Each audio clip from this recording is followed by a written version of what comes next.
ایک ہوتا ہے مجدد اور ایک ہوتا ہے متجدد۔ تجدید کہتے ہیں اصل دین پر لوٹا دینا، جو باتیں دین میں نہیں تھیں انہیں ہٹا کر دین کو صاف و شفاف کر دینا، اصل دین پر لوٹا دینا، اس کا نام ہے تجدید۔ اور تجدد کیا ہے؟ تجدد یہ ہے کہ وہ باتیں جو دین میں نہیں تھیں انہیں دین میں داخل کر دینا جدت کے نام پر۔ تو آپ کو یہ آج ہندوستان سے لے کے پاکستان تک جتنے بھی مجددیت کا دعویٰ کرتے نظر آئیں گے، ان میں سے اکثر مجدد نہیں، یہ سب متجدد ہیں۔ اور تاج الشریعہ نائب مجدد اعظم کا نام، بلکہ دو مجددوں کے نائب کا نام تاج الشریعہ۔ تاج الشریعہ نے کبھی مجددیت کا دعویٰ نہیں فرمایا، ورنہ اگر آپ ان کی خدمات کا مطالعہ کریں اور مجدد کی تعریف اور اس کی شرائط کو دیکھیں تو 2 صدی بھی حضرت کو ملی تھی، اور دونوں صدیوں میں مرجع علماء، مرجع خلائق اور مرجع فتاوی بھی تھے، اور اشہر مشاہیر تھے، بہت شہرت حاصل تھی۔ اگر کوئی اس وقت دعویٰ کر دیتا اور علماء کا اتفاق ہو جاتا تو یہی مجدد کی تعریف ہے۔ مگر حضرت تاج الشریعہ نے کبھی مجددیت کا دعویٰ نہیں فرمایا، بلکہ وہ 2 مجددوں کے نائب تھے، اور جو ان 2 مجددوں کا کام تھا وہ حضور سرکار تاج الشریعہ نے اپنے زمانے میں وہ کام انجام دیا۔ سبحان اللہ۔ حاضرین محترم، آپ اعلیٰ حضرت کے زمانے کے جو متجددین ہیں، آپ ان کے افکار و نظریات اٹھا کر پڑھ لیں۔ یہ مولانا عبدالباری فرنگی محلی، میں اس سے بحث نہیں کرتا، علماء کرام اگر اس تفصیل کو جانتے ہوں کہ وہ بعد میں انہوں نے توبہ کی یا رجوع کیا یا پھر رجوع سے پھر رجوع کر لیا، مگر بہرحال جو ان کی افکار و نظریات التحری الداری لحفوات عبدالباری کتاب میں مرقوم ہے، اس کو بنیاد بنا کر عرض کرتا ہوں کہ مولانا عبدالباری فرنگی محلی ہوئے، یہ مولانا عبدالماجد بدایونی ہوئے، مسٹر ابوالکلام آزاد، اور آپ کے یہ محمد علی، شوکت علی، یہ سب اس زمانے میں، یہ سب سیاسی علماء اور یہ سب متجددین، آپ ان کے افکار و نظریات اٹھا کر پڑھ لیں اور ان کے دلائل اٹھا کر پڑھ لیں، اور آج کے زمانے کے جو یہ سیاسی علماء، سیاسی مولوی ہیں اور متجددین ہیں، ان کے افکار و نظریات اٹھا کر پڑھ لیں، ان میں آپ کو کوئی فرق نظر نہیں آتا۔ اور اعلیٰ حضرت امام اہل سنت کی تعلیمات کو آپ مطالعہ فرما لیں، اعلیٰ حضرت کے مواقف کو دیکھ لیں، اور اس کے بعد تاج الشریعہ کا موقف دیکھ لیں کہ تاج الشریعہ نے کیا موقف اختیار کیا۔ نہ یہاں کوئی فرق نظر آئے گا، نہ یہاں کوئی فرق نظر آئے گا۔ تو معلوم یہ چلا کہ تاج الشریعہ اپنے زمانے میں سرکار اعلیٰ حضرت اور مجدد اعظم کے نائب کا نام تھا۔ کبھی بھی حضرت نے اس سے سمجھوتا نہیں کیا۔ کیا کہا تھا ڈاکٹر اقبال نے؟ ہند میں حکمت دین کوئی کہاں سے سیکھے، نہ کہیں لذت کردار، نہ افکار عمیق، اور خود تو بدلتے نہیں، قرآن کو بدل دیتے ہیں، وہ کس درجہ فقیحان حرم بے توفیق۔ خود تو نہیں بدلتے مگر قرآن کو بدل دیتے ہیں فاسد تعبیر کر کے۔ مگر اعلیٰ حضرت مجدد اعظم اور مفتی اعظم اور ان کے نائب حضور تاج الشریعہ کا یہ مزاج نہیں تھا کہ دنیاوی مصلحت یا اپنے ذاتی اغراض و مقاصد و مفاد میں فاسد تعبیر کر کے قرآن کے احکام کو بدل دیں۔ نہ اصول میں تو کوئی کر ہی نہیں سکتا، نہ فروع میں۔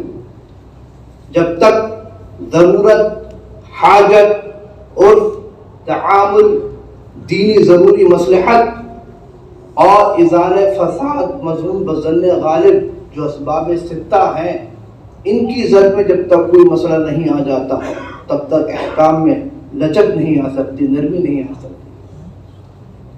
حاضرین محترم، یہ ہمیں جو آج صحیح معنی میں مسئلہ کے اعلیٰ حضرت پر قائم رکھا ہے، یہ حضور سرکار تاج الشریعہ کی ذات ہے۔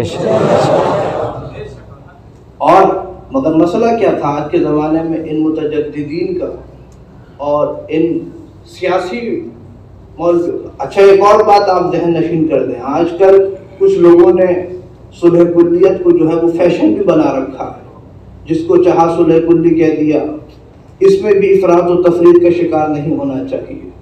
جو صحیح معنی میں صلح کلی ہے اسی پر صلح کلی کا اطلاق ہونا چاہیے، اور جو صلح کلی نہیں ہے محض اپنی ذاتی رنجش کی بنیاد پر اس پر صلح کلیت کا الزام ہرگز نہیں دینا چاہیے۔ یہ بھی حاضرین محترم ظلم عظیم ہے۔ تو میں یہ عرض کر رہا تھا کہ تاج الشریعہ کے زمانے میں جو صلح کلی تھے اور جو متجددین کے تھے، ان کا مسئلہ یہ تھا کہ وہ افکار تو اعلیٰ حضرت کے مخالفین جیسے رکھتے تھے، مگر نام اعلیٰ حضرت کا بھی لیتے تھے اور اعلیٰ حضرت کو مجدد بھی مانتے تھے اور ان کی زندہ بادی کا نعرہ بھی لگاتے اور ان پر جو ہے تقاریر بھی کرتے، مگر افکار وہ اعلیٰ حضرت والے نہیں تھے۔ افکار وہ انہی لوگوں کے تھے جو اعلیٰ حضرت کے زمانے کے متجددین اور گویا مسلک اعلیٰ حضرت کے مخالفین تھے۔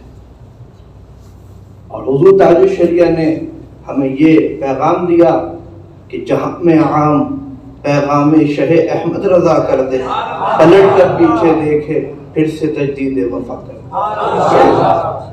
حاضرین محترم، یہ چند بے ربط سے کلمات میرے ذہن میں ابھی فی الفور آئے، میں نے آپ حضرات کے گوش گزار کر دی۔ اللہ تعالیٰ اس پر عمل کرنے کی توفیق عطا فرمائے اور اس کو سمجھنے کی توفیق عطا فرمائے۔ حضور تاج الشریعہ تو اس دنیا سے تشریف لے کر مگر اپنی خدمات، اپنی تعلیمات اور اپنا پیغام چھوڑ کے گئے۔ 6 ذی القعدہ کو حضرت کا وصال ہوا مغرب کے وقت، جب مؤذن اذان میں کہہ رہا تھا حی علی الفلاح، حی علی الفلاح، کامیابی کی طرف چلے آؤ، کامیابی کی طرف چلے آؤ۔ اور ادھر حضرت تاج الشریعہ اللہ اللہ کہہ کے اپنی جان آفرین کے ثبوت کر رہے تھے۔ خود حضرت تاج الشریعہ نے اپنی حیات میں اپنے ایک عربی قصیدے میں فرمایا تھا اللہ اللہ اللہ مالی رب الا ہو، ومن کان لربی دنیا ہو عاش سعیدا اخرا ہو، ومن مات یقول اللہ ذاک الخالد محیاہ۔ فرمایا جو اللہ اللہ کرتے ہوئے مرتے ہیں وہ حقیقت میں مرتے نہیں بلکہ زندہ جاوید ہو جاتے ہیں۔ حاضرین محترم، مؤذن کہہ رہا تھا حی علی الفلاح، اور ہاں تاج الشریعہ اللہ اللہ کہہ کر کے اپنی جان آفری کے سپرد کر رہے تھے، کامیابی کی طرف چلے۔ اور اصل کامیابی یہی ہے سنی مسلمانوں کہ انسان کا خاتمہ، مومن کا خاتمہ ایمان پر ہو جائے، ایمان کے ساتھ وہ دنیا سے چلا جائے، وہی کامیاب ہے۔ اصل کامیابی یہی ہے۔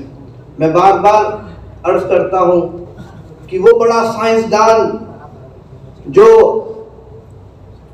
افلاک کی گزرگاہوں میں تحقیق و تفتیش کے کام انجام دے رہا ہے اور اس کی ذہن کی پرواز بے حد بلند ہے، مگر اگر اللہ کی معرفت نصیب نہ ہوئی اور ایمان نہ لایا تو وہ ہرگز کامیاب نہیں۔ اور ایک وہ شخص جس کے جو دنیا میں بھلے ہی پھٹے کپڑے پہنتا ہو، بھلے ہی وہ کم درجے کا آدمی ہو، مگر اگر اس کا ایمان مضبوط تھا تو وہ ناکام ہے اور یہ کامیاب ہے۔ وہ ڈاکٹر اقبال نے کیا کہا، ڈھونڈنے والا ستاروں کی گزرگاہوں کا اپنے افلاک کی دنیا میں سفر کر نہ سکا، جس نے سورج کی شعاعوں کو گرفتار کیا زندگی کی شب تاریک سحر کر نہ سکا، اور اپنی حکمت کے خم و پیچ میں الجھا ایسا آج تک فیصلہ نفع و ضرر کر نہ سکا۔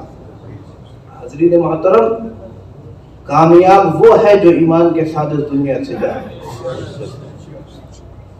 اور آپ اللہ تعالیٰ نے دو قسمیں فرمائی. ایک وہ کافر ہے جو صرف دنیا مانگتا ہے، اے اللہ مجھے دنیا میں دے دے. اللہ فرماتا وما لہ فی الآخرۃ من خلاق ومن الناس من یقول ربنا آتنا فی الدنیا وما لہ فی الآخرۃ من خلاق ومنهم من یقول ربنا آتنا فی الدنیا حسنۃ وفی الآخرۃ حسنۃ وقنا عذاب النار. کافر ہے وہ کیا کہتا ہے؟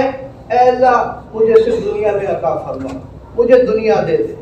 اللہ فرماتا ہے کہ دنیا تو مل جائے گی، وما لہ فی الآخرۃ من خلاق، مگر آخرت میں اس کا کوئی حصہ نہیں. اور مومن کی شان کیا ہے؟ مومن یہ دعا کرتا ہے ربنا آتنا فی الدنیا حسنۃ وفی الآخرۃ حسنۃ وقنا عذاب النار. اے اللہ مجھے دنیا میں بھی بھلائی عطا فرما اور آخرت میں بھی بھلائی عطا فرما اور جہنم کے عذاب سے مجھے محفوظ فرما. حاضرین محترم، تو یہ دنیا کیا ہے؟ یہ تو ایک دھوکے کا نام ہے. وَمَا الْحَيَاةُ الدُّنْيَا إِلَّا مَتَاعُ الْغُرُورِ. نہیں ہے دنیا کی زندگی مگر دھوکے کا مال، دھوکہ ہے. اور کیا فرمایا اللہ تعالیٰ؟ اَنَّمَا الْحَيَاةُ الدُّنْيَا لَعِبٌ وَلَهْوٌ وَزِينَةٌ وَتَفَاخُرٌ بَيْنَكُمْ وَتَكَاثُرٌ فِي الْأَمْوَالِ وَالْأَوْلَادِ. یہ دنیا کی زندگی یہ تو 5 چیزوں کا مجموعہ ہے. یہ کھیل کود ہے دنیا، اور کیا ہے؟ یہ زینت ہے، آرائش ہے. اور کیا ہے؟ یہ تفاخر ہے، ایک دوسرے سے بڑائی ظاہر کرنا، میں بڑا تو چھوٹا، بڑائی مارنا. اور کیا ہے؟ وَتَكَاثُرٌ فِي الْأَمْوَالِ وَالْأَوْلَادِ، اور مال اور اولاد میں ایک دوسرے سے مقابلہ کرنا ہے، سبقت کرنا ہے. تو حاضرین محترم، اصل کامیاب آدمی وہی ہے جو ایمان کے ساتھ اس دنیا سے رخصت ہو. اور انتم الاعلون ان کنتم مؤمنین، مسلمانوں تم ہی کامیاب ہو اگر ایمان رکھتے ہو. تاج الشریعہ اس آیت کریمہ کے مکمل طور پر مصداق نظر آتے ہیں. اللہ تعالیٰ نے انہیں دنیا میں بھی کامیاب فرمایا اور آخرت میں بھی کامیاب فرمایا. یہاں میں بھی کامیاب اور وہاں بھی کامیاب.